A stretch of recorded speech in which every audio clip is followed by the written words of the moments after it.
Poštovani gledalci, dobrodošli u još jedno izdanje podcasta u prvom licu. S nama danas je Emir Durmišević, autor Bosanskih kraljeva i kraljica, čovjek koji je prvi put u historiju naše domovine predstavio kako bi otprilike izgledali naše kraljice i naši kraljevi. Emre, dobro nam došao i hvala ti za ove sjajne ilustracije koje radiš, jer nekako prvi put smo zahvaljujući tebi uspjeli doživjeti malo kako je to naše kraljevstvo izgledalo. Hvala što ste me pozvali i činjenica da se družimo toliko godina i da je to nekako u kontinuitetu podrška sasvim je bilo prirodno i vrlo drago da se danas družimo, da malo razgovaramo o historiji, o umjetnosti, o ilustraciji, kulturi, gdje stojimo, gdje su planovi, kako dalje.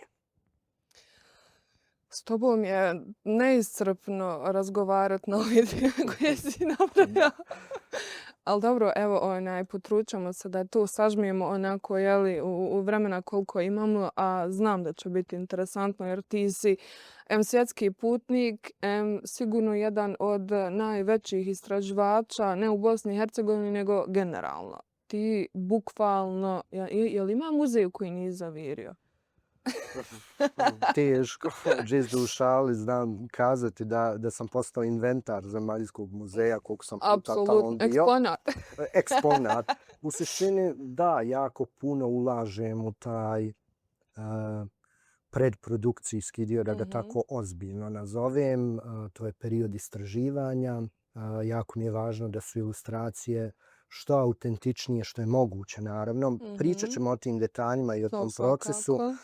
Zaista mi je važno da se konsultujem i sa knjigom i sa ljudima koji su na tom polju ostavili stvarno veliki trag sa naučnog stanovišta, sa živućim historičarima. Jako se često družim s njima. To ste, ja mislim, najbolji prijatelj. Pa, evo. Bingo! Tako je. Neću kontrirati to izjave. Zaista imam nekoliko vrlo dragih prijatelja koji su stručnjaci na polju historije i doktore nauka na tom polju.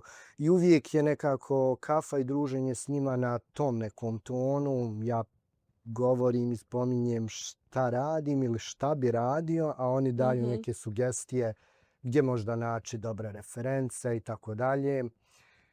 Meni nije mrsko, moram priznati da uživam i u tom aspektu jako puno. Ti si bio sada u Italiji. Tako je. Ajde, molim te, reci zbog čega, evo, bolje da ti ispričaš. Kao što si na samom startu ovog druženja i razgovora kazala, ja dosta putujem i to mi pričinjava također veliku radost i često znam donijeti odluku, možda ishitrenu, ali ipak čvrstu odluku da kada radim neku ilustraciju, nije mi mrsko sjesti na avion, bus, auto i otići na lokaciju da vidim reference. Sad želim da radim neke grbove, heraldičke grbove koji su vezani za historiju renesansne i srednjovjekovne Italije. A da sam tako razmišljao kući da li koju literaturu da nađem, da li da tražim slike i fotografije na internetu. I onda je sinula ideja, a zašto ja ne bi otišao u Italiju da vidim neke od tih grbova. Konkretno radi se o grbu kneza i gospodara Riminija, Sigismonda Malateste. I onda sam tako sjeo u bus i otišao u Riminiju. Ne kažem, pored tog poslovnog i puta sa zadatkom, bilo je tu i prostora i da se čovjek odmori i da uživa. Italija je neizmjerna inspiracija kako god. Sigurno, ali odmor u Emirovom slučaju znači ući u muzej i provesti vrijeme tu. Eventualno možda nešto jest da se ne ukine s nogu. Tako je, pojde se nešto, može i neka kafa, ali tad najčešće sreća, pa sad u muzejima imaju restorane, može se jesti. Tako je, baš sam sad bio u Ferrari, imaju fantastičan i restoran i kafe u sklopu Nacionalne galerije. Naravno, tu su značajni umjetnici renesanse. To je ipak i moja struka. Ja sam diplomirao na Akademiji likovne umjetnosti gdje sam također i magistrirao, pa je meni sasvim nekako prirodno posjećivati te muzeje, stvari, vidjeti sve ono o čemu sam studirao, polagao ispite, učio i tako dalje.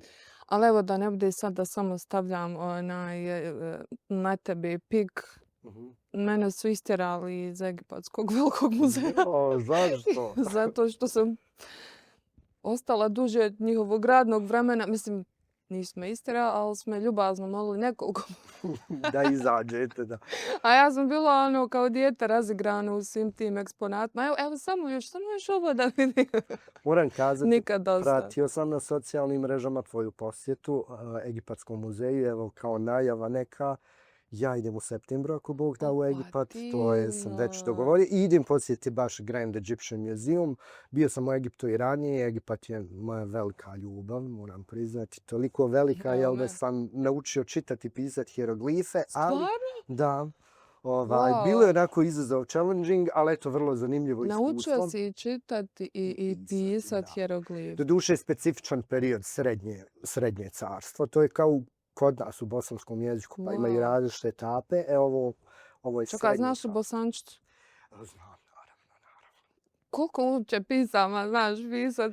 Sad mi je ovo Pa nešto eto, novo što o tebi nisam standardno, jel, znala. ćirilica, latinica, to nam je standardno. Dobro. Pa evo, ne može čovjek da, ako je konstantno u dodiru sa tim nekim stvarima i sa tim nekim aspektom, ne može čovjek da ne nauči neke stvari.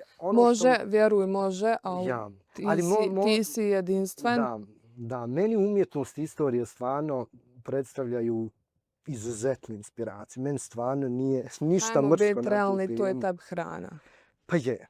Zaista to me stvarno ispunjava. Tu smo i partners in motivira. crime. Tako da. To, tako da, ali evo, ovaj Grand Egyptian Museum je nedavno Znači, otvoren. septembar, divno.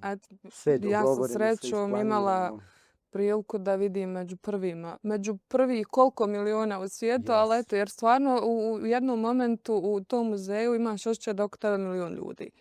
Ne znam sad da li pretjerujem, da li uopće može toliko stati u muzeju, ali je krcato. Pa evo sad čitam da su ga proglasili čak i svjetskim čudom u kontekstu arhitekture. I da, jer je to kao zapravo četvrta piramida u tom kompleksu da Giza. Jer stvarno je lijepo tu. Mislim, ljudi su to radili, očigledno namjenski isplanirano. Koliko? 20 godina? Da, 20 godina, ali onda to ispada da je otprilike trajanje kao velika piramida faraona Kufua, tako da eto, to je ta. Znači ti si... to je ta relacija. Ovo se polako pretvara u čas historije. Tako je. Ali mislim da dobro, kad smo već kod ovih piramida, molim te, moram te ovo pitati, jer to je sad nekako ta dilema kako kod nas, tako i u svijetu. Jesu li piramide napravili neke naprednije civilizacije, odnosno vanzemaljcije, stvarno su bile grobnice faraona? Evo, tvoje mišljenje. Stvarno onako malo nezahvalno nezahvalno pitanje. Pa i pitanje, i možda bi i odgovor bio, ja nisam ekspert, ali mogu kazati svoj utisak, stajao sam pred njima i uvijek mi je stvarno kad sam vidio piramide, pala mi je na pamet izjava Napoleona Bonaparte koji je rekao sa ove građevine gleda vas 20 vijekova ljudske civilizacije. Što je stvarno taj utisak. Da, vidiš, nisam znala za to. Zaista vrlo efektno. Ulazio sam također u piramide. Ja nekako ne tvrdim to, ali imam nekako utisak kao da baš možda i nisu grobnice u tom smislu. Ja sam bio i u grobnicama u Dolini Kraljeva koje su vrlo specifične. Tako je, posjetio sam skoro čitav Egipat, ovo će mi biti 3. put kako idem. Ali sad nisam možda ni stava da kažem nisu to napravili Egipćani, neko drugi. Malo mi je to nekako kako... Sad sam čitao jedan eurocentrični komentar kao nisu to Afrikanci, nisu to Egipćani. Mislim da posebno što je dugo godina bilo uvriježeno mišljenje da su to gradili robovi i tako dalje, dok nedavno nisu otkrili čitava sela i groblja radnika koji su tu pokapani pored piramida, običnih radnika na kojima je utvrđeno i da su ih njegovali medicinski u smislu lomove, kostiju i tako dalje i da su bili plaćeni. Nekako historija ostavlja tu prostora da se neki stavovi i mišljenja promijene.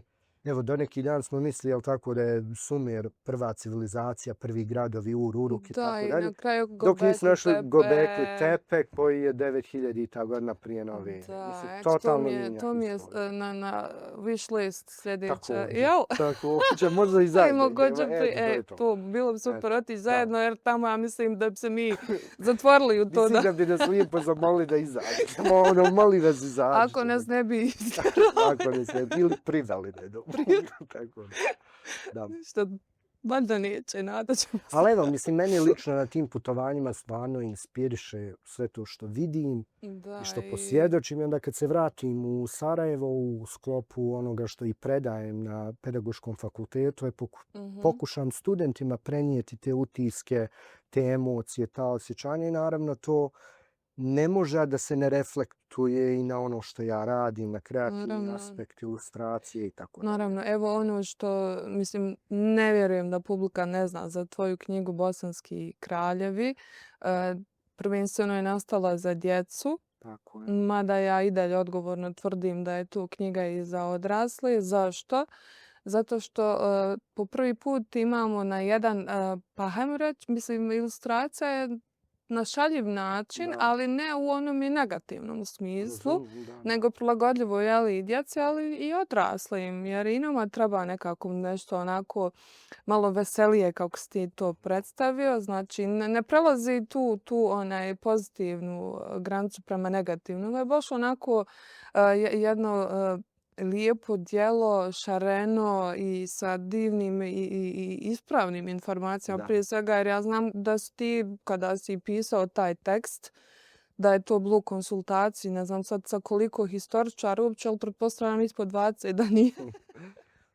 Da, u pravu se. Evo, ja ću onako anegdotalno i primjer da navedem. Kod mene studenti na pedagoškom fakultetu polažu završne ispite u vrtićima u kantonu Sarajevo ili eventualno u osnovnim školama u razredima od 1. do 5. razreda osnovne škole. Meni se evo konstantno dešava da kad god dođem u vrtić na te ispite, dio literature koji vrtić posjeduje, između ostalog i ta knjiga Kraljevi i kraljice Bosne, radi se predstave. Pa evo, da tako kažem, neoficijalno da, i što kažeš, referiraju se i odrasli ljudi. Ja sam nedavno imao onako simpatičnu situaciju gdje je odgajateljica u vrtiću meni pokazala tu knjigu i govori kao, jao, vidite, mi koristimo za predstave, djeca uče, crtaju. Kako simpatično, kaže, autor knjige se zove isto kao vi. Rekao, zato što sam ja autor te knjige. Tako da, drago mi je, knjiga je i napravljena smisleno upravo zbog toga. Ja sam zaista putujući, baveći se ilustracijom na internacionalnom nivou, na nekim drugim projektima, uvidio da mi nemamo nešto slično u Bosni i Hercegovini kao što, na primjer, ima u Francuskoj, u Engleskoj, pa recimo i u Sjedinjenim Američkim Državama gdje je bio onako zanimljiv projekat predsjednika Sjedinjenih Američkih Država, pa i u nekim drugim zemljama Evrope. I onda sam odlučio, ok, neću da budem onaj tip koji sjedi na kafi i žali se na sve. Rekao sam, ok, evo, šta ja mogu učiniti, ja sam ilustrator. Bio mi je važan i taj tekstualni dio.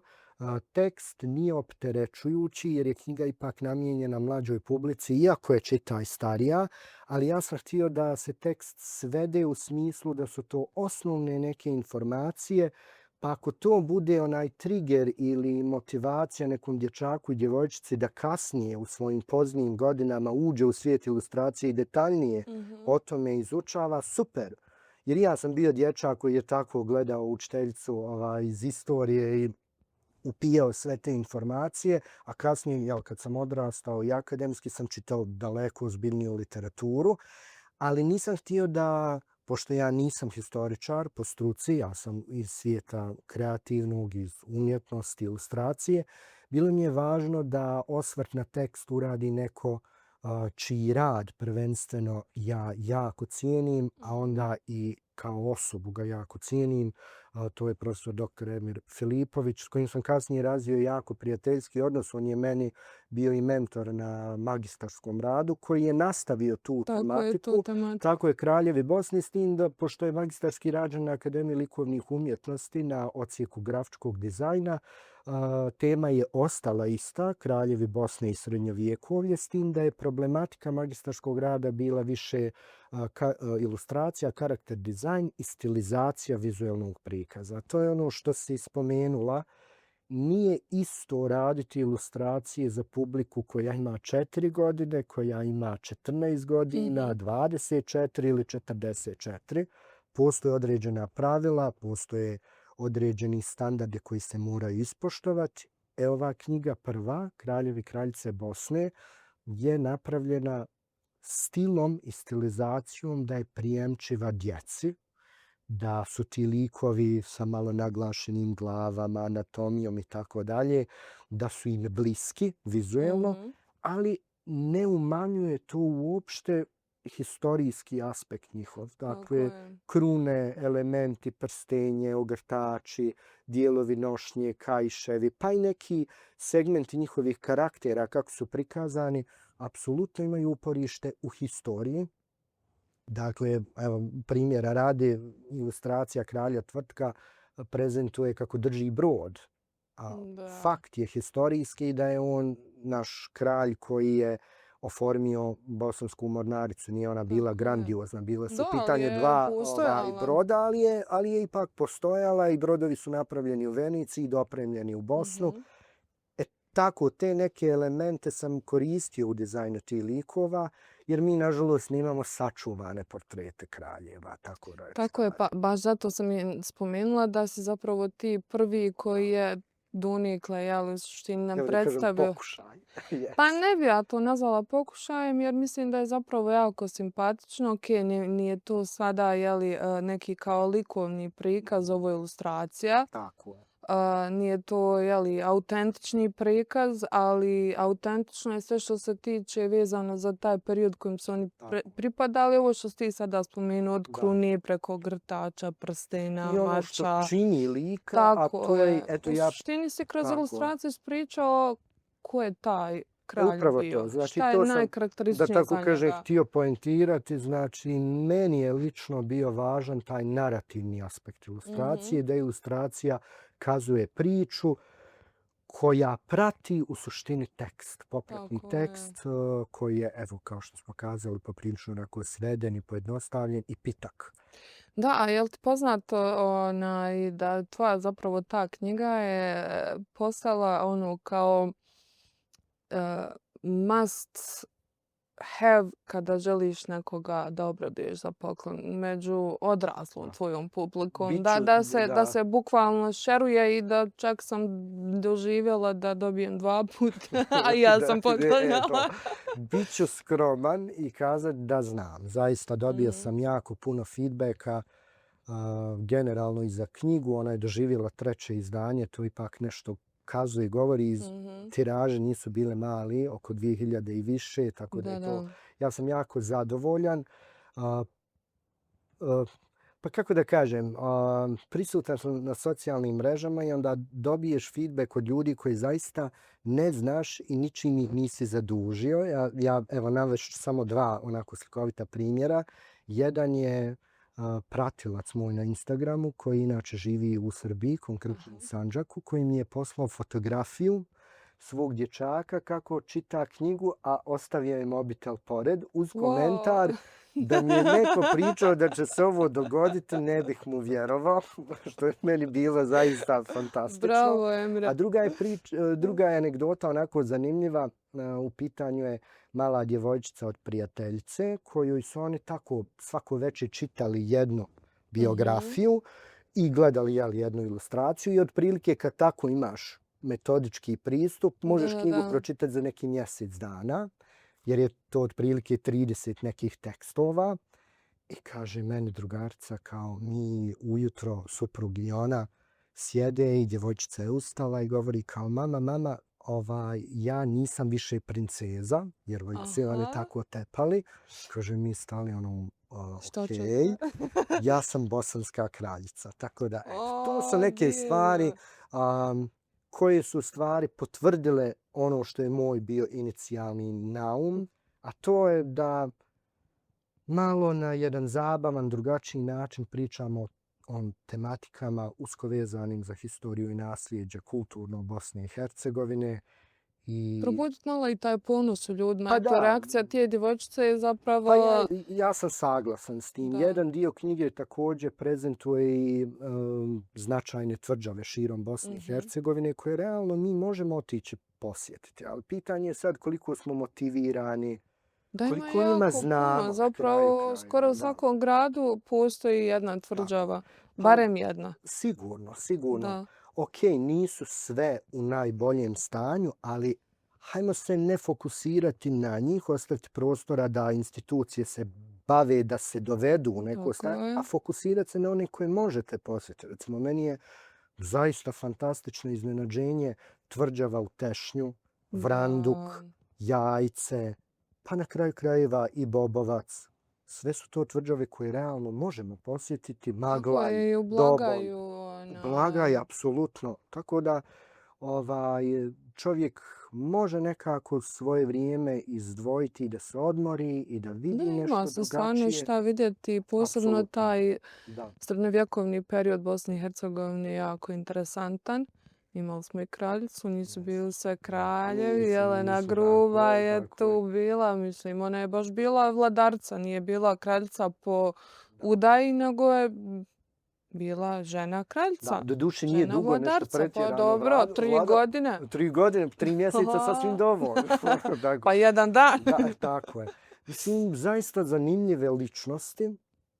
Evo, u slučaju kraljice Jelene Grube, naravno tu je i mnogo poznata Katarina Kosača, Da. ali ima i drugih znamenitih kraljica i princeza koje su na kraju bile udate na evropske dvorove i postale vrlo značajne ličnosti. Elizabeta, ugarska kraljica, Tako je. njene kćerke Mara, Marija i Jadviga, koji su postale i sjele na tron Poljske. Vrlo zanimljive ličnosti o kojima generalno u široj populaciji mi baš toliko ili ne Da znamo. nisam, evo, nedavno sam, vidiš koliko u suštini svako malo otkrivamo segmente te naše historije.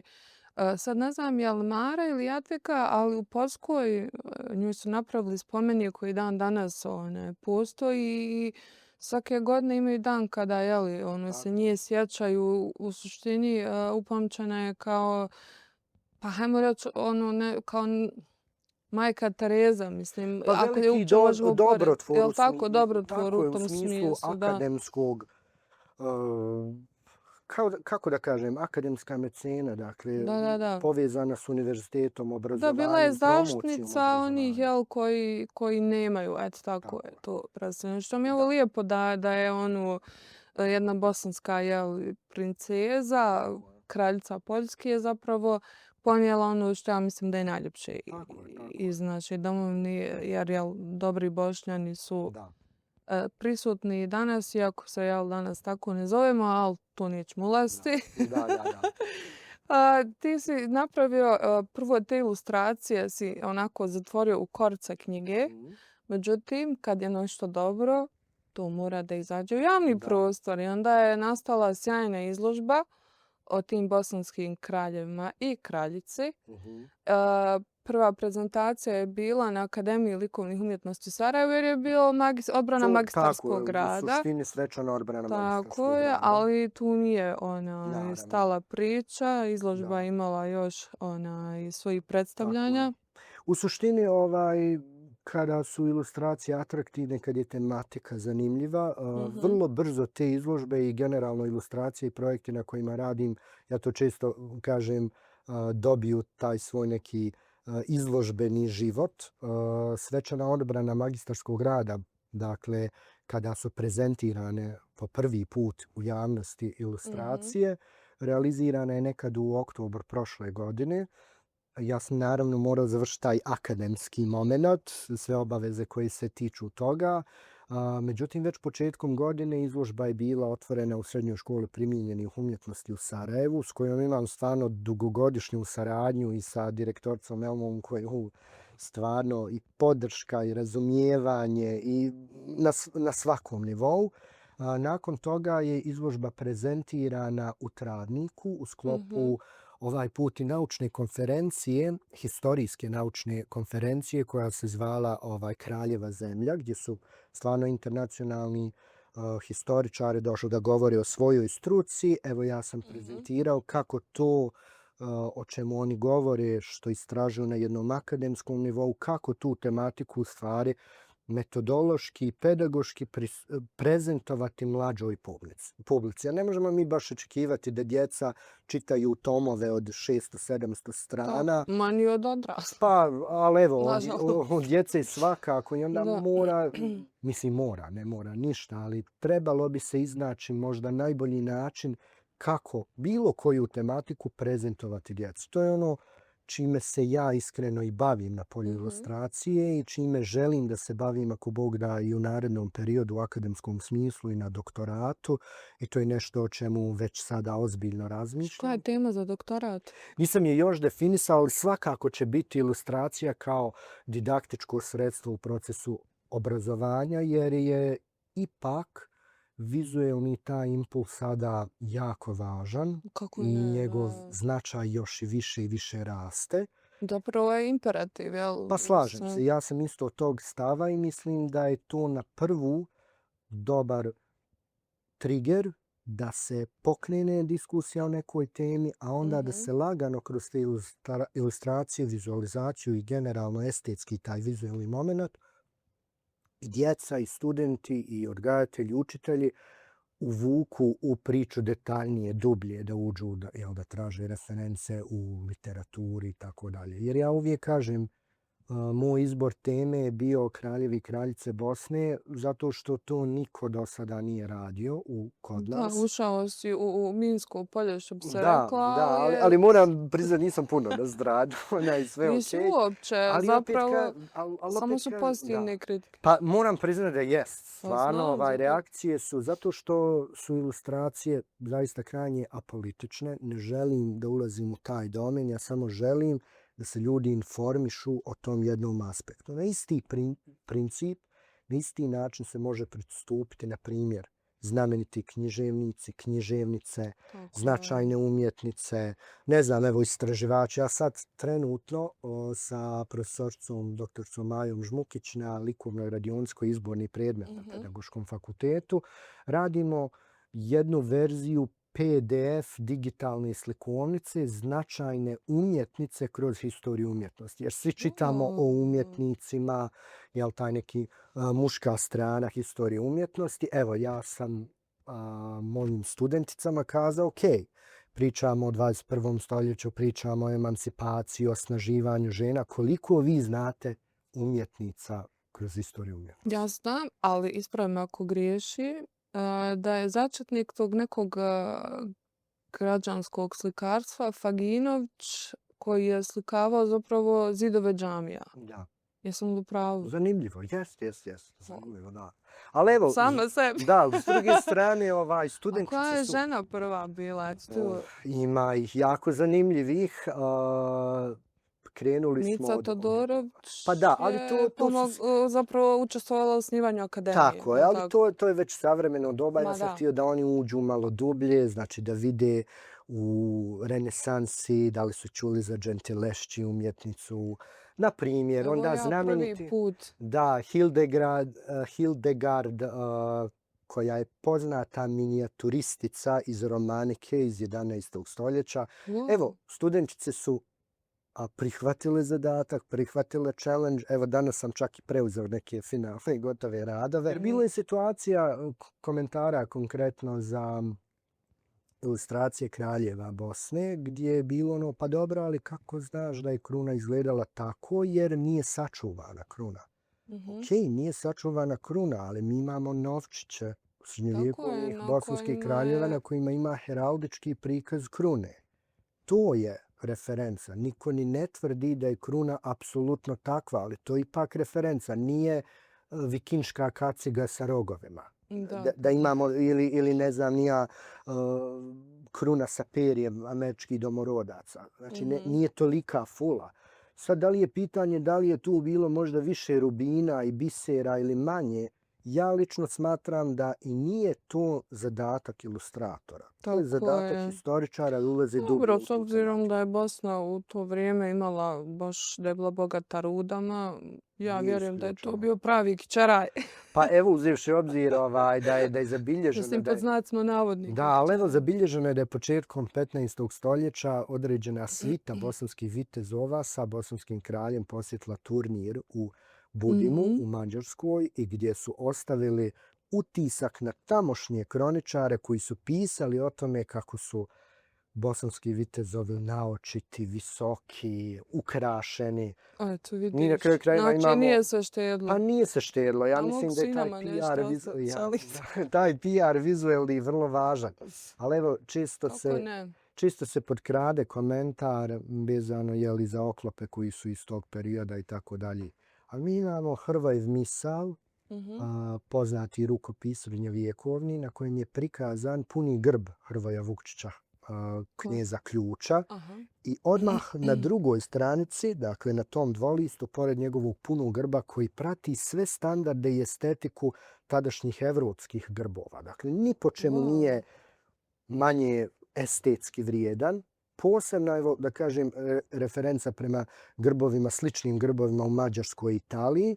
Zato sam išao u Italiju. Odmah na drugoj stranici je prikaz Hrvoja na konju u punoj ratnoj opremi sa oklopom, sa viteškom opremom. Da. Dakle, što to nama ne bi bio reper i referenca da se to nešto uradi? Osim što si ilustrovao bosanske kraljeve i kraljice, ti si ilustrovao također i Hasanagincu, vrlo značajan je lik iz usmenih historija, ajmo tako reći, koja je prevedena čak na 40 svjetskih jezika, ako ne i više, 3 stoljeća. Ta tema je konstantna, uopće ne jenjava. Uvijek joj se neko vrati, da li kroz pisanu riječ, da li kroz slikarsko platno, da li kroz teatar.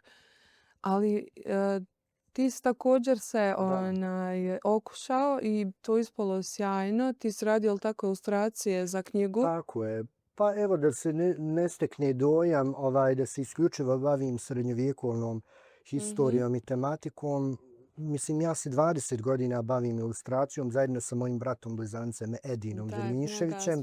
Tako je, i godinama smo radili na raznim projektima kako lokalnog, tako i internacionalnog karaktera. I onda su nekako i teme varirale. Evo nekako zadnjih 5 godina je malo fokus stavljen na srednjovjekovnu Bosnu, ali ja sam radio jedan jako zanimljiv projekat o Ilirima i taj projekat o Hasanaginci.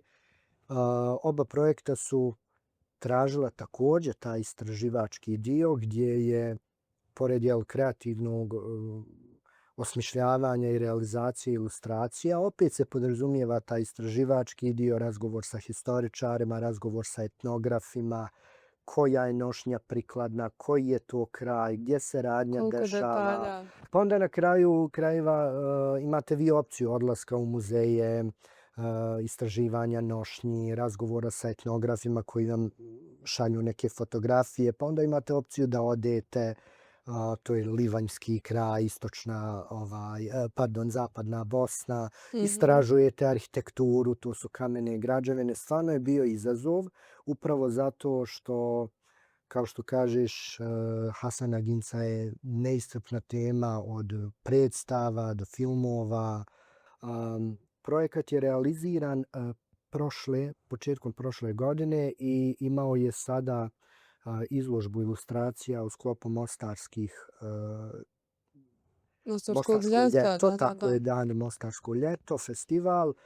Ja se nadam, evo, ja sam uvijek otvoren za saradnju i prezentaciju radova u publici. Naravno, institucije tu trebaju i da se ponude. Ja ću se uvijek vrlo rado odazvati jer smatram... Posebno na tako jednu značajnu temu. Mislim, Goethe je preveo, Puškin je preveo. I mislim da koliko god su tu temu i obrađivali, uvijek nekako ima taj neki novi Šta impuls. si novo otkrio? Evo, Pa kod mene je bilo, ja ne znam da je neko radio serijal ilustracija. Evo recimo to kolega nije to, Adis da. je radio, koliko sam ja shvatio ono malo što sam uspio sneak peek Mhm. da vidim ovih, u pitanju su neki reljefi, skulpture i tako dalje, što je Jeste. stvarno fantastično.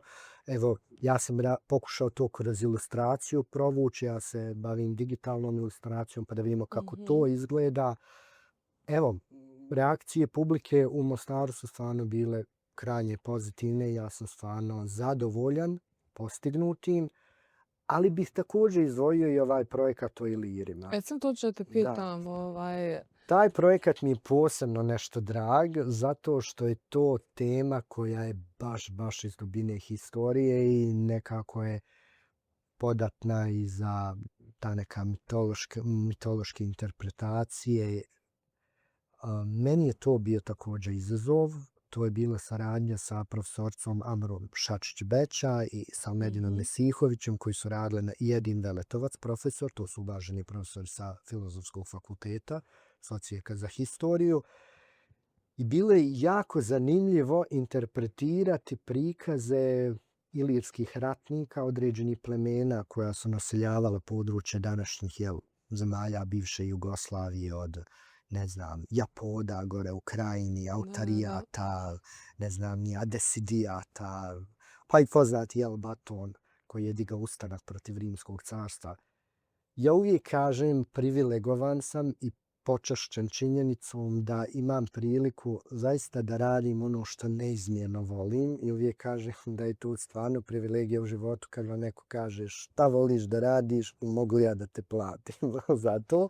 Da. Ja čak i kada to nema financijsku stranu, ja ne mogu zamisliti dan da nešto ne skiciram, da nešto ne osmišljam, ne vizualiziram. Uvijek je sa mnom sketchbook koji je i sad tu, ja ću nešto tokom našeg razgovora To ja skicirati. molim. Evo, da bude zanimljiv moment. I često me se može vidjeti u gradu kako pijem kafu kad imam slobodno vreme. Uvijek nešto crtkam, razmišljam. Znam uraditi skice na neku temu i zna proći 2-3 godine. To Mhm. nekako ostane u toj niši, u nekoj ladici sketchbooka.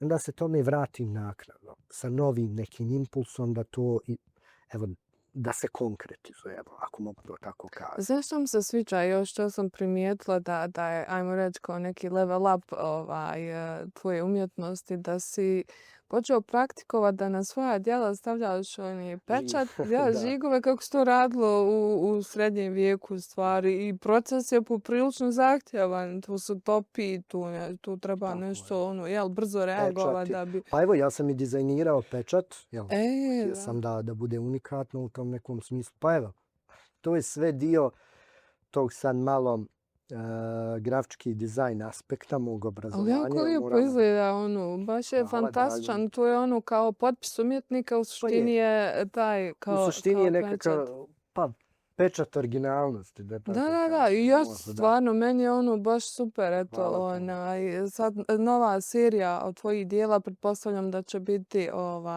tako.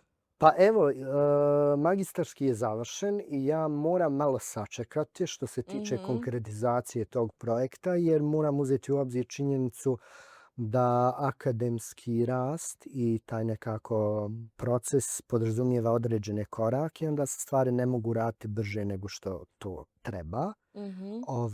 Meni je u nekom vrlo skorom periodu izbor u više zvanje na pedagoškom fakultetu i nakon toga kreće jedna nova etapa u Aha. kojoj ću vidjeti kako da materializujem te ilustracije u nekoj formi.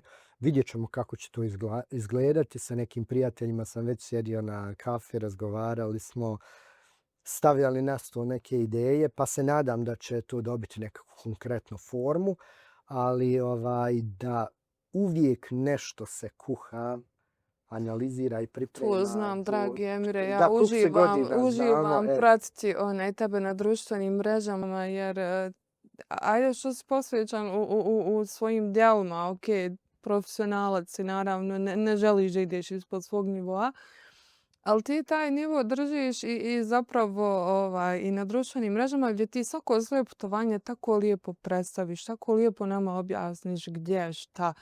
Bukvalno svaka slika ima svoj opis. Ja se toliko osjećam pametnije nakon što Hvala ti pregledam puno. taj tvoj album. Hvala ti puno. Hvala ti stvarno jer ono nekako volim naravno da putujem u skladu sa onim koliko se može danas, ali eto, gleda čovjek nekako uvijek da onako već negdje ide, da ide sa tim povodom, barem u mom slučaju, a znam da si ti isto. I ti to tako posvećeno uradiš i tako lijepo prikažeš da ja stvarno po nekoliko puta se vratim. Možda je to Je li taj da. perfekcionizam u svemu?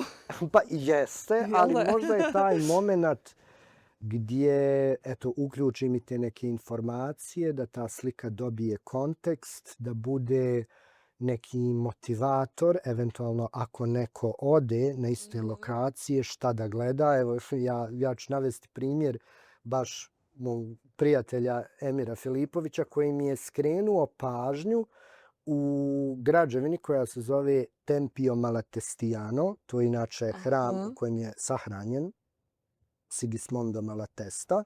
Dobro. Ima vrlo raskošna grobnica za koju većina nas misli da je to njegov grob. Međutim, meni profesor Emir govori, nije to grob, nego je grob s druge strane. Vrlo onako skromno izgleda i naravno ja sam to našao. I javio sam se i rekao zadatak ispunjen. Čekaj, jel ti on daje te challenge ili ti sam sebi? Pa kad smo na kafi u suštini tako bacimo neke ideje i onda kontamo super pokušaj naći taj moment i stvarno mi je to jako zanimljivo i onda kad sam ja u prilici da to vidim, onda ja to podijelim i na socijalnim mrežama. Valjda je to sad pedagoški. Valjda je to pedagoški aspekt gdje ja u stvari želim da motiviram ljude da uspijevati. Eto, drago mi je da je to tako. Uspijevati, vjeruj. Da, drago mi je stvarno, jer mislim da ima prostora da se kaže i ima prostora da se ljudi motiviraju. Jer konkretno nakon povratka iz Italije dobio sam upit od prijatelja poruku kao evo me u Ferrari sa suprugom. Šta je važno da vidim u kratkim crtama, prijatelj. Vidi, u svakom slučaju možeš raditi kao turistički vodič u određenom. Morat ću malo poraditi na licenci. Evo, turističkim agencijama idealne prilike, Emira fino, ti dobiješ besplatno putovanje i raj poka.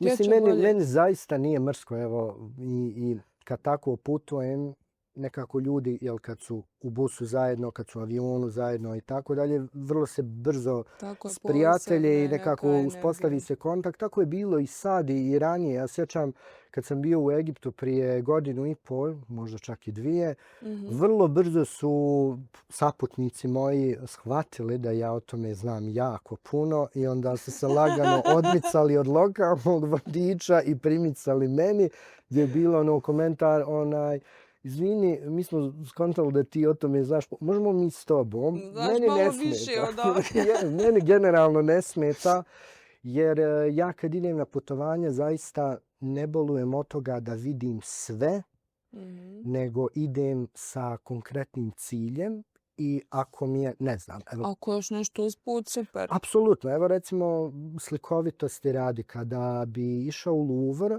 ja razumijem svi da vidimo analizu jer je to zaista izvikan moment i tako dalje. To nije uvijek slučaj kod mene. Naravno, vrlo je značajna slika, značajan umjetnički period. A dobro, ne možeš je ni izbjeći kad ideš već u Louvre. Ali malo ljudi recimo zna da odmah preko puta Monalize na drugom zidu se nalazi masivna slika 4 metra sa 2.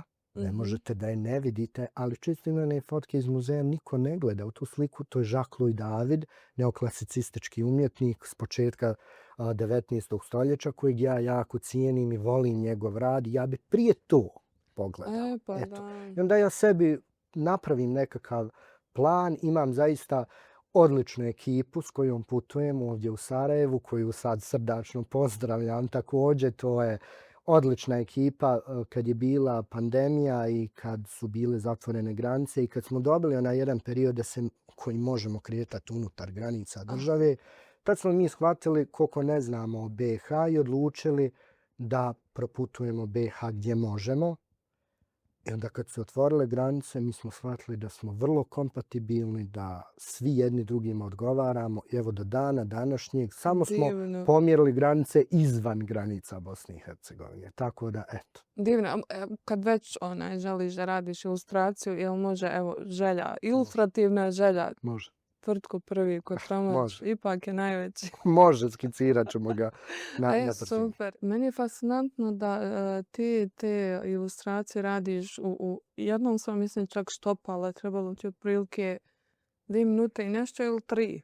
Tako, da nešto, ne lažem da. sad evo u koju sekundu, ali to je tu nekako bilo otprilike. Uvježbana ruka, jel? Pa moram kazati da sigurno tu ima i te neke rutine, pa za 20 godina. Da, ali evo, naš Safet Zec, sigurno najveći bosanski živući umjetnik, kaže da u suštini da je to samo zanat. Pa je, mislim u jednom... Da je to vježbanje, konstantan rad, a on čak ima kao mislim, pod znacima navodnika, normalno radno vrijeme, da otprilike dnevno slika 8 sati. Pa da. Mislim, ne može biti ovaj napredak bez toga. Se desilo ovako da stvarno, ne znam, ovdje u Sarajevu izađeš na kafu i imaš sa sobom samo sketchbook, novčanik. Apsolutno. Znači, apsolutno bi se znalo desiti. Znači, pokupi ono što je najvažnije. Srećom imam mjesta gdje često pijem kafu i to je nekako rutina i obično kad dođem tu odmah mi konobar kaže, vaše i tako dalje. Jednom sam zaboravio sketchbook. Neko je naišao i ja sam stavio sa strane. Ne, ostao mi je sketchbook i kad se zove konobar je to naravno našao. Ja sam se vratio u roku od 10 minuta. Shvatio sam da nema sketchbook. Draga osoba me zrela pa mi je na moment preokupila pažnju. Ali da, ja stvarno sketchbook nosim sa sobom i studentima uvijek kažem da trebaju da imaju sketchbook. Sketchbook ne treba da bude lijep, pod navodnim znacima. On treba tu prvenstveno, sketchbook govori umjetniku. Tu umjetnik iskazuje svoje misli, svoje ideje, bilježi. Eto, taj moment, neka to može biti tekstualno, kod mene ima i tekstualnih komentara, skica, grubih, finih, detaljnih. Znači ono što te inspirsalo. Pa je, to kazujete sebi. Ja kažem studentima, ni ne trebate to pokazivati dalje. Naravno, ne govorim u kontekstu rada sketchbooka u sklopu studija na akademiji, pa moraš pokazati kako. Ali kad kasnije postaneš formiran umjetnik, kreativac... To je nešto tvoje. Pa to, znači to je intimno. Pa tako je, znači intimno. Ne kažem ja, možeš ti pokazati skice, ja često znam na izložbama, posebno kad izlažem proces, pokažem skice, jer mislim da je to važno da se demistifikuje stvar. Često studenti i publika vide ilustraciju pa kažu kako bi ja ovo uradio, prekompleksno ili tako dalje, a onda skica demistifikuje taj proces. Finalna ilustracija je zanat, koliko ste vješti u zanatu. Skica je inicijalni impuls. Inicijalna kreacija. To je velika razlika i po meni je vrijednost skice veća. Ilustracija je samo na kraju upakovana vizualizacija da to izgleda na nivou po određenim standardima. Ja sam radio na internacionalnim projektima pa sam malo pokupio tog nekog profesionalizma koji je u svijetu standard, kod nas baš i nije. To je malo problem. I onda sam ta svoja pozitivna iskustva iz tog rada prenio i ostala su dio mene i to možda onda kod nas zna često izgledati mislim, baš toliko detaljno, ali u suštini vani je to standard. Ne može, ima način kako se prezentuju stvari, koji je to nivo završenosti, nezavršenosti i tako dalje, ali eto, čovjek uči čitav život, usvaja te neke nove navike, tradicije, pravila. Dobro, ti u jednom danu otprilike učiš ono što prosječan čovjek nauči za godinu.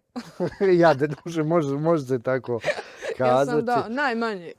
Davno su moji prijatelji shvatili da ja jako volim knjige, što li Bože dragi, i to je nekako postao ultimativni poklon za Aha. rođendan. U jednom periodu su to bile knjige o drevnom Egiptu, ali onda ljudi više nisu mogli da nađu knjige koje ja Kudi. nemam. I onda je bilo ono, Emir, ajde molim te, proširi dijapazon historijski. Ne možemo da nađemo. Znači, kad god te nazovemo, imaš tu knjigu, imaš. Dakle, da je to. Onda sam promijenio, rekao sam, ok, bilo koji period historijski, ali eto, stilizacija je svakako, ali eto. Ljudi imaju, posebno kod nas u društvu, nije bila uvijek podrška, znaš, kad smo mi kratali u taj svijet ilustracije. Uvijek je bio onaj stav, kako ćeš od toga živjeti, mislim, umjetnici, žive pod mostom i tako dalje. Sa alkoholom, jel? Ja, Drogiraju se svašta i nešto. tako Ja to. nemam poruka, ali Baš nijedan. baš nijedan, stvarno. Trudim se da vodim zdrav život. Mhm.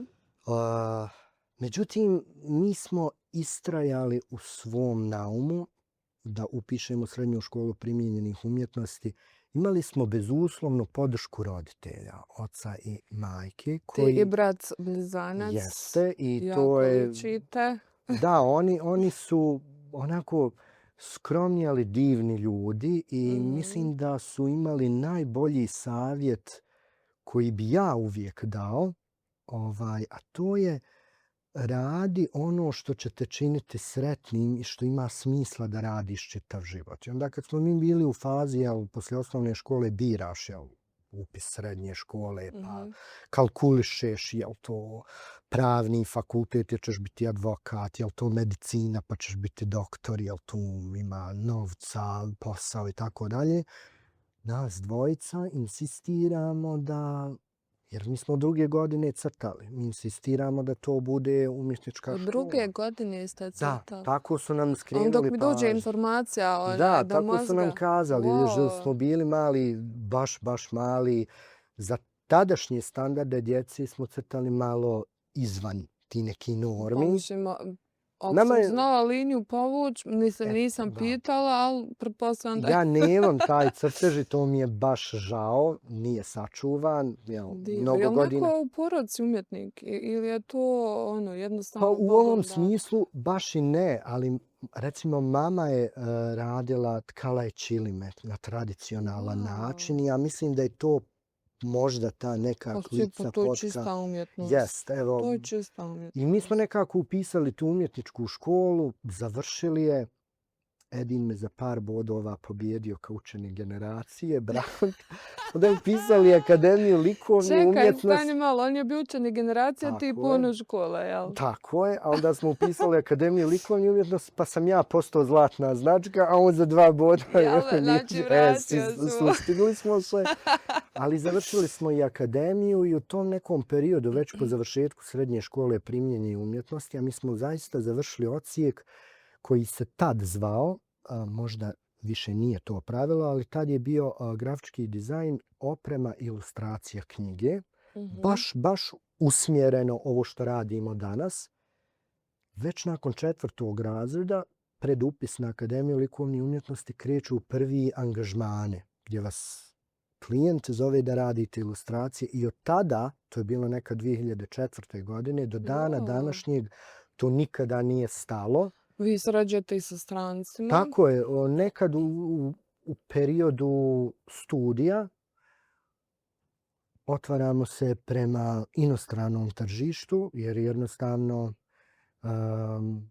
odlučili smo da svoje radove prezentujemo profesionalno na socijalnim mrežama, da napravimo profile gdje smo kazali, evo, to smo mi, to je naš kreativni rad, to je estetika koju mi propagiramo, na kojoj radimo i to je izazvalo poprilično pozitivne reakcije. Mi smo radili stvarno na baš, ja iskreno ne mogu ni nabrojati koliko je to klijenata bilo, od Amerike do Engleske, Francuske, Njemačke, Italije.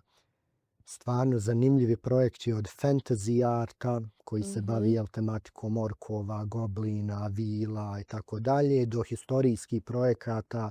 Bio je zanimljiv jedan projekat, to je strateška igra u pitanju, srednji vijek je tematika i klijent je bio vrlo specifičan, tražio je takozvanu krstašku Bibliju estetika, to je poseban manuskript iz Irske ili Engleske, posebna estetika i on je kazao može se to tako uraditi. Ja sam uradio ilustraciju za njih i poslao, na što sam dobio odgovor, mail, da, to je ta referenca, tako treba uraditi. Ne, rekao, to je ilustracija. Znači, identično kako je bilo ta. Ali opet je to istraživački dio. Ja sam izučio taj manuskript, pogledao estetike, da se podudara. Eto, unazad 5 godina sam kao lead concept artist u ovom jednom studiju u Londonu, tačnije Guildford, mjesto pored Londona, Cavalier Game Studios. Fantastična saradnja. Zapravo vi ilustrujete likove koji se pojavljuju u igricama, je li tako? U igricama, nekad u videoigrama, dakle digitalna videoprodukcija, ali isto tako smo radili i brat i ja i ova naša draga prijateljica i Edinova supruga, Vanessa Prodanović-Durmišeć, koja je inače asistencija na Akademiji likovnih umjetnosti ovdje u Sarajevu. Radili smo jedan fantastičan projekat sa ekipom iz Srbije koji se zove Radgostova šuma. To je bukvalno tabletop igra, znači društvena igra kao što je Monopol, gdje vi kroz igru, strategija je u pitanju, učite o kulturnom nasljeđu Slovena, o njihovoj mitologiji, o tim bićima koji se pojavljuju u šumi. To je bio projekat, sad je već malo stariji, ima tu jedno 3-4 godine, koji je te godine na Kickstarteru, crowdfunding web sajtu, na Balkanu osvojio i prikupio najviše sredstava. Igra je realizirana, ostvarena, bila je izložba ovdje u Sarajevu, ekipa iz Srbije je došla. Tako da zaista onako zanimljivi, izazovni projekti, a svaki put je challenge. Evo kako bi onda bilo super kad bi na osnovu ovih tvojih kraljeva i kraljica napravili neki crtani. Pratim te. Ima nekih ideja, ali ono što možda u mom opusu fali, a to je vrijeme. Jer kad čovjek koliko istražuješ, nije ni čudo, ali nađi. Pa evo, ja realno nikad ne radim ništa jedno. Kad je istraživački period za neki projekat, vjerovatno simultano realiziram ovaj drugi koji sam već istražio. Naravno, oduzima mi vremena i angažman na pedagoškom fakultetu. Tu su naravno i studenti i rad sa njima. Pokušavam da budem korektniji, poslanik fakulteta, da sam tu i prisutan, da ih nekako i vodim i usmjeravam.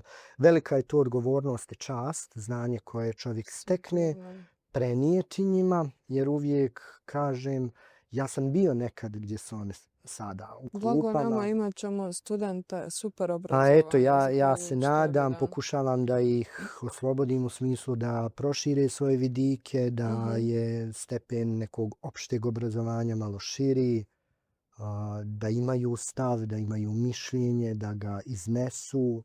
Nekako zastupam, bar kad sam u kabinetu i u saradnji sa profesorcom, mislim da dok studiraš nema prostora za glupa pitanja, treba pitati. Najgore što se može dogoditi je da nemaš stav, da nemaš mišljenje, da nemaš pitanja, jer onda tu nema progresa. Ako nešto čovjek je pogrešno pita, pa i možda pogrešno zaključi, onda i to iskaže, onda mi imamo tu prostora da diskutujemo, da intelektualno rastemo, da mijenjamo stavove i mišljenja, ali ako na pitanju imaš li stav po nekoj temi, kažeš nemam, tu se dijalog završava. I tu po mene nikakvog progresa nema, ni intelektualnog, ni estetskog, ni ljudskog, ni društvenog, ni bilo kakvog.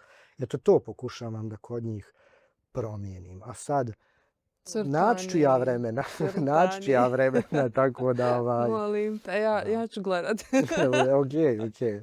Tako da je. To nam definitivno treba. Ja mislim da ti i tvoj brat ste idealan tandem koji to može napraviti.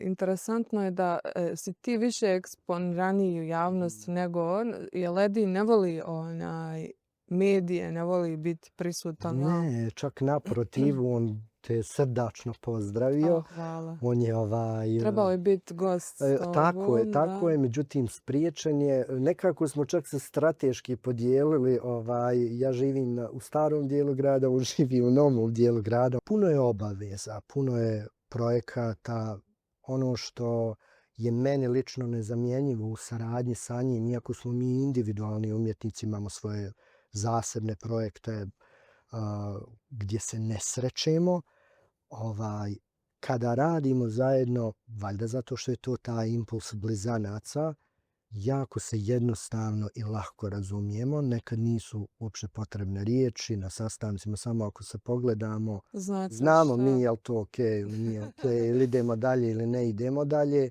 Onda oko samog kreativnog procesa svako donese određeni dio i stavi na stol i kaže ok, ovo su moja promišljanja, ovo su moja, nađemo neku zajedničku potku koja to poveže, jer je, kako da kažem, projekti na kojima tako radimo zajedno, oni zahtijevaju to neko estetsko jedinstvo. A individualni naši projekti su projekti u kojima mi ostavljamo svoj individualni umjetnički pečat.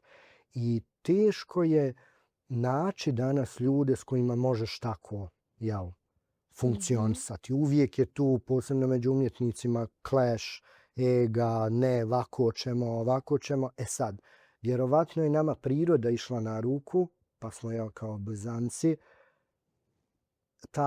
taj moment prevazišli. Radili smo stvarno mnogo zajedničkih projekata na kojima sad, retrospektivno, teško da se može izdvojiti šta je čiji doprinos. Tako oni izgledaju kompatibilni u tom nekom aranžmanu. A kad nas vidiš odvojeno u kontekstu našeg rada, njegovih radova i mojih radova, a da ne znaš da smo blizanci, da smo braća, ne bi nikad pomislila da smo ikad radili nešto zajedno. Ja mislim da je to također velika je to vrijednost. Iskreno, da svaki ima svoj pečat. Da, u profesionalnom smislu je to jako dobra stvar kada čovjek ne gubi svoj umjetnički estetski integritet, ali je sposoban da prilagodi estetiku u kontekstu projekta koji traži neku specifičnu estetiku. Ja s vas djevojke mijenjam. Pa, priznaj. Iskreno da ti kažem, u periodu odrastanja, koliko god ovo sad bilo zanimljivo, mi nismo imali istu raju. Moj brat je onako malo više sportski tip i on je uvijek igrao ove termine fudbalske. I nekako se tako formirale i raja i društva i tako dalje. Možda je neko jedino zajednički moment bio kad smo bili u školi u klupama. Ja se sjećam, znači nikad u životu nisam lika vidio, on mene sreće na Bjelavama i govori meni, eto znaš, četvrtak termin. Ja sam se u početku objašnjavao, pa nisam ja jedin, pa ajde nemoj zezati, dođi u četvrtaku. I onda sam ja više odustao. Samo dođem i kažem, jedino imaš termin u četvrtak, tako da, mislim, to su stvari. Naravno, mi smo kao individua isto i različiti. Kad nas upoznaš i kad provodiš vrijeme s nama, ima i razlike, ima i fizičke razlike, ali kad smo odvojeni zna biti nesporazum, jer meni kolege sa fakulteta, kad sam tek počeo da radim, su rekli kao, mislim, gledam momka, konkretno Edina, a kaže, mislim da si ti, ali nisam, kao nešto nije... Aha, ima male razlike. Ima razlike, ali eto, Ali skoro jaje. Da. Mislim, što prelijepo, evo ti si dobio najboljeg prijatelja od rođenja. To je čitav život i završili smo i osnovnu i srednju i fakultet zajedno, sad smo se poslovno razdijelili. Stvarno jeste. Neko ko te razumije čitav život i ko te može pratiti, koga ti možeš pratiti. To je stvarno i često smo klijentima znali se prezentirati na početku projekta kao s nama ne dobijete samo artista, umjetnika, dizajnera, dobijete tim. Jer nas je dvojica i to klijentima mnogo odgovara. Tako da, evo, taj moment je stvarno super. Nismo, često je pitanje, ono kao jesmo u osnovnoj školi odgovarali jedan za drugog. A vidiš, Nismo dobra jer smo, ideja. nismo jer smo bili dobri učenici, Pa bili smo dobro, odlični obzirom učenici, tako je tako da nije bilo potrebe Ali za smo tim. na kraju vratio za ovo Pa, dobro, učenike. to je, znaš, bio je to onako dobar izazov. Jel da? Da, Ali da. super je to kad u suštini to kao njegov uspjeh te podstakne, sad ću ja Pa tebe. jes, mi smo Uvijek. nekako na to gledali kroz tu prizmu. Ja zaista imam prijatelje koji su profesionalni u svom poslu Mhm. i eksperti u svom poslu i meni je lično to uvijek bila motivacija i nekako Naravno, nikad sujeta, nikad. da, jer Ja. nekako uvijek mi je bilo ono super upoznat se s njihovim radom, vidjeti kako su oni eksperti u svom polju, šta je važno da budu eksperti u svom polju i Mhm. kako čovjek može to projicirati i kasnije prenijeti na svoj rad. S druge strane, ja zaista volim ovo što radim i nekako čini me to srećnim, ispunjava me. To se i vidi zaista. Da. Postoji taj osmijeh na tvom licu i Hvala. sjaj u očima kad govoriš o svom poslu. I mislim kogod je imao priliku pa da te sretne i na tvojoj izložbi, jasno mu je. Ali daj nam otkri sada koji novi period Bosne kopaš. Evo, Ilire si iskopo poznatu.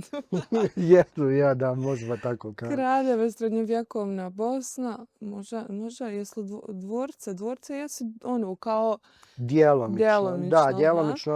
Ali evo možda bi neki ciklus sad, Toliko jesam te motiva natuknula ima. ideju. Mislim, toliko motiva ima. Sad sam počeo raditi jedan serijal ilustracija koje su u stvari umjetnička interpretacija i redizajn grbova znamenitih velikaša i velikaških porodica iz srednjeg vijeka. Wow. Jako volim heraldiku, to mi je posebna ljubav i unazad 2 godine imao sam zaista tu čast i privilegiju da su me kontaktirali iz Kanadskog kraljevskog udruženja heraldičara. Ja sam postao redizajn grba Hrvoja Vukčića, kneza ključa na internet i oni su to vidjeli, kontaktirali me i pitali da li bih bio voljan da taj rad prezentiram ispred Bosne i Hercegovine na njihovom blogu, što mi je baš bila velika čast i nekako potvrda da je to okej što ja radim, jer čim je heraldičko kraljevsko udruženje. Recimo radim na tu tematiku, jako me to zanima. Sad kad sam bio u Travniku, nešto smo razgovarali kako bi bilo zanimljivo na sličan način uraditi velike vezire ili travničke vezire. Da, to baš. I to je Možda onako htjela zanimljiva kažem, priča. fali ti sad taj neki Osmanski osmanski period. Jeste, i onda savremeno doba i to. Pa nije isključeno, zaista nije isključeno. Sad sa mojim akademskim angažmanom ide i taj jedan dio prema doktoratu i hoću i tu nešto da uradim. Imaju sad ta neka pravila, čovjek mora za napredovanje i objaviti neke knjige i članke.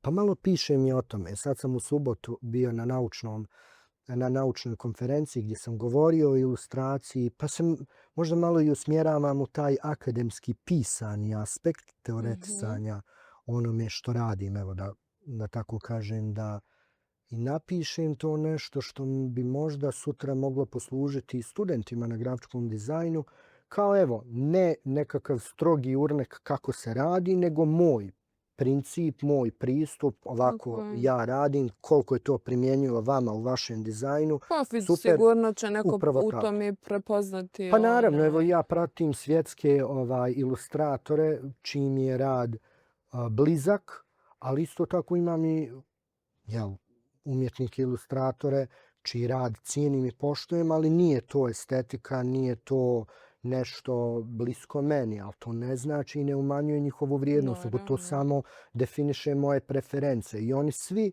govore, imaju recimo možda neke literature ili knjige koje su objavili gdje govore o etapama i principima kako su radili. Ja to naravno pročitam i vidim šta je od toga primjenjivo za mene. I to je to, tako čovjek raste. Mislim da je to zdrav način kako da se raste. Mislim da je najveći problem gdje možda neko osjeti potrebu da kopira tuđi rad. To je, mislim, u nekom procesu učenja nije isključeno. Svi mi kao djeca Dok ne precrtavamo gradiš nešto, taj da. neki svoj stil. Ali nekako u zrelijim godinama razumijemo šta znači koncept kopiranja nekoga. Pa igraj na tu kartu, vjerovatno da dosta ljudi se ne razumije umjetnost pa da može Da. proći. Mislim, nažalost. Slažem se, ali onda u tom kontekstu oni koji se razumiju, a to vide, jednostavno zauzmu stav prema vama kao nekome ko je neozbiljan, da ne kažem da je to i po zakonu nedozvoljeno, autorska prava i tako dalje. I onda sebi na jedan permanentan način zatvarate vrata u ozbiljnom profesionalnom krugu ilustratora. Za širu publiku to je okej. I ja te stvari vidim. Nije to meni strano. Mislim, ja sam bio u nekim, da tako kažem, nezgodnim situacijama po pitanju mojih ilustracija. Nije ni važno, ne moramo i ne bih ni ulazio sad u detalje oko toga. Ali u današnjem multimedijalnom globalnom svijetu i internetu gdje je sve dostupno, ne znam kako neko zaključi da se to neće vidjeti. Apsolutno. To je zaista šteta i onda nekako teško se nakon toga korigovati. Čak i ako se korigujete, ispoštujete. Jel? I ono što želim reći za kraj jeste da oni koji nisu imali priliku vidjeti tvoju izložbu, mogu to učiniti tako što će otići na tvoju internet stranicu, je li tako? Ja sam možda najaktivniji na Facebooku i na Instagramu. Instagram je moj profesionalni profil, ja tamo... Čekaj, ali je bilo, kad je bila otvorena izložba... Tako je, ArtStation. To je profesionalna stranica koja je iz domena ilustracije, karakter dizajna i koncept dizajna na svjetskom nivou. Kada je bila izložba u Sarajevu i Travniku, preko QR koda moglo se skenirati kamerom na mobitelu i onda vas to prebaci. Je li još uvijek to aktivno? Apsolutno da. Samo je izložba trenutno vraćena iz Travnika. Ona je okončana sa 5. majem. Da li je sad ovo okej da najavim? Hajde. Nešto bi trebalo da se dogodi, jedan dio izložbe da se izloži u rektoratu Univerziteta u Sarajevu, skorije vrijeme, ali ne mogu govoriti o datumima, to je sad u procesu dogovora i ne mogu sad da kažem unaprijed, a te su stvari malo i promjenjive do finalnog momenta. Ali evo, na socijalnim mrežama, na Instagramu me kome je interesantno ovo što ja radim može zapratiti, tamo vidi skice, crteže, procese, ilustracije finalne i između ostalog ja uvijek na socijalnim mrežama i najavim i podijelim taj aspekt promocije kad mogu doći na izložbu i možemo se upoznati. Ja sam vrlo prijateljski nastrojen, tako da... Da, i svjedočila sam tome da si čak ljudima onako apsolutno free radio ilustracije na tvojoj knjizi. Da. I da je to kao išlo za neke poklone, tako da... Ali nemojte pretjerivati, nemojte iskoristavati Emirovu dobrotu. Mislim, ja recimo imam vrlo, neću reći strogo pravilo, ali nekako bontonski na to gledam. Imam dosta pratilaca na socijalnim mrežama, za ono što se kaže organik pratilaca, nisu kupljeni i tako dalje. I uvijek kad dobijem neki komentar na ilustraciju ili upit u DM i tako dalje, smatram ne mojom obavezom, nego krajnje iskrenom željom da odgovorim. I uvijek odgovorim na poruku. Često se tu zna desiti da su to mlađe kolege koji ulaze u svijet ilustracije. Pa ja mogu zamisliti samo taj moment gdje oni sad... Koliko njima znači? Pa pošalju ilustraciju totalno izloženi čovjeku koji se time godinama bavi i može da ima kakav god nastup odabere. Ja ne bi to dozvolio, ja to vrlo pedagoški tome pristupam. Uvijek kažem ono što je dobro, ali onda sugerišem šta treba korigovati jer smatram da iza pohvale nema napretka, iza konstruktivne kritike ima rasta i to je jako važno. od toga da ja govorim wow, super, odlični su ti radovi, m, mislim to nije, to ne bi ja smatrao iskrenim. Ali ako je rad stvarno kvalitetan, ja to pogledam, Mhm. nek mi ne zamjere, neka to nije instant odgovor, jer imamo obaveze i tako dalje, ali ako dobijem poruku ili komentar na socijalnim mrežama, sigurno se neće dogoditi da se ne osvrnem, ne dam neki komentar, odgovor i tako dalje. Posebno ako su mladi umjetnici u pitanju, to mi je baš Znači nekako podrška važno. uvijek mlađim Apsolutno, zato kolegama. što sam ja, a i brat zajedno sa mnom, kroz čitav moj profesionalni život imali podršku ljudi. Ja sad da ih nabrajam po imence, trebalo bi nam 3 ovakve emisije, ali evo, pošto smo u društvu, evo tebe ću spomenuti koja si bila i na mojim izložbama i pratila moj rad od ti nekih, od pojave kraljica i kraljeva Bosne i do dana današnjeg. Meni je to To sam jako, fan. meni je to jako važno, ja to jako cijenim. Evo i moram kazati, bila je tu podrška i institucija kao što je Ministarstvo kulture i sporta, Mhm. Federacije Bosne i Hercegovine, mojih sadašnjih kolega, profesora, kojima sam ja nekad bio student na postdiplomskom studiju, Mhm. moji mentori na magistarskom koji su sad moji prijatelji. Baš ja se trudim da to izraste u takav nekakav odnos, sad smo kolege, prijatelji i onda kako bi to bilo bez veze da ja sad nemam Tako takav je. pristup prema A to je na nekome. kraju i ljudski, Pa što ljudski je i tebi i nekako, priliči. karma nekakva i Tako je. nekakav ciklus koji se zatvara i meni je to skroz prirodno. Naravno, kad si u nekim mlađim godinama i kad ulaziš u ovaj svijet, trebaš malo biti otvoren za kritiku. Mislim da općenito, Pa jer jeste, jer često se cijeli se desi, život često uči, se tako desi da. situacija da nekad neko možda i ne prihvati baš najbolje konstruktivnu kritiku. Ok, i to je u redu, Mhm. ali onda to mislim da sputava rast, da treba biti otvoren. Nema tu prostora da neko potiskuje tvoj stav, tvoju estetiku, nego samo je to iskustveno. Ja inače rijetko kad dajem sugestije što se tiče estetike, jer Mhm. poštujem kako radiš. Ovo je više oko tehničkog aspekta nastupa, kako poboljšati, koji aspekt, kojem aspektu možda dati malo veći akcenat ili tako dalje. Eto, čisto u tom kontekstu. Emre, hvala ti. Hvala ti stvarno na inspirativnom razgovoru, na jako puno novih detalja koje sam naučila. Evo i naši gledalci će sigurno kad budu gledali ovaj naš podcast. Ako neko stvarno može naslijediti velikog Aliju Hafizovića Hafa, inače i autora pjesme Sarajevo ljubav moja, onda si zaista to ti, jer ta je njegovi karikature, iako niste baš iz istoga, ali malo tvoje ove ilustracije Da. naginju karikaturama. On je radio te lijepe karikature, jer ono, kao kad se kaže karikatura, onda to kao mora biti nešto ono kao Negativno, je. izobličeno, negativno, smiješno. Ali jako puno me podsjeća ta likovnost svojih radova na ono što je on radio i zato kažem, ako neko može naslijediti tu njegovu energiju, taj njegov talent, tu način na koji on predstavljao te Sarajlije, a evo ti sada kraljeve, kraljice i Boga pitaj šta još. Je. Vezire ako Bog da i onda ćemo vidjeti jel može nekad i ovi poznate ličnosti koje su Zašto ne i djelovali. likovi iz književnosti? Da, mislim, zašto da ne, a zašto da ne i naši velikani koji više nisu s nama, a svakako su zaslužili da bude vraćen fokus pažnje na njih.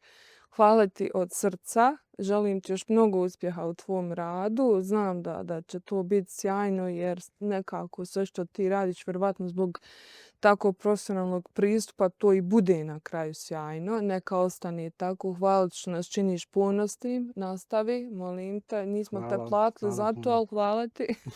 Hvala Hvala ti puno. za tvoj volonterski rad, što si jedan sigurno od najboljih ambasadora Bosne i Hercegovine kada je u pitanju umjetnost.